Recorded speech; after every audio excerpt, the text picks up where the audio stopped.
Hey, what's going on, guys? My name is Jake from today'siphone.com, and here's your TIP Daily for April 24th, 2013. Okay, so the biggest news of the day is that Apple finally announced WWDC 2013. Tickets for this year's Worldwide Developers Conference go on sale tomorrow, April 25th at 10 a.m. Pacific time. Now, the event itself is going to run from June 10th to the 14th, and in years previous, Apple's used the WWDC event to announce a whole host of different things.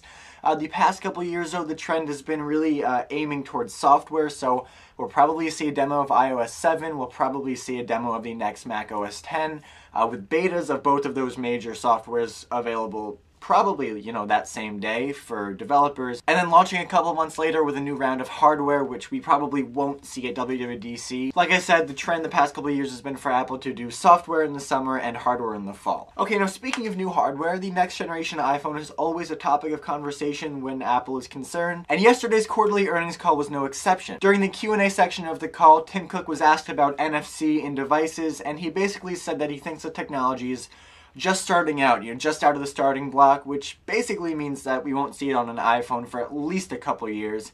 Apple, unless the company creates its own technology, it really doesn't adopt these new sort of technological standards until they've been around for a while and really gained some traction, both in how they're produced and how they're made, but also how much consumers use them.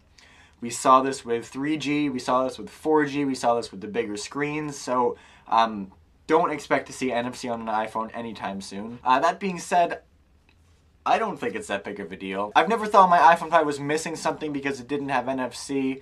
I'm sure when it does come to the iPhone, it'll be very cool and useful, but right now I don't feel like I'm missing out on anything. Okay, and finally, iTunes launched April 28th, 2003. So in 4 days, on April 28th of 2013, it will mark the 10-year anniversary of when the iTunes Store first launched.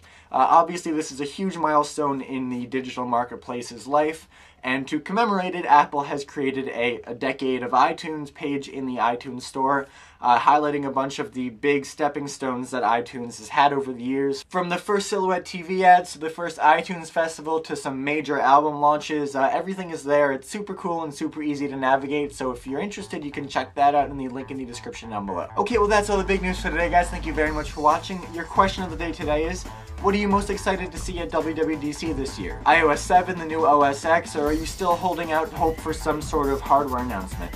You can let me know in the comment section down below or on Twitter at TIP_Jake. Please don't forget the links to everything I talked about in this video in the description down below, so definitely check those out. And as always, for more news, views, and reviews, don't forget to hit up today'siphone.com.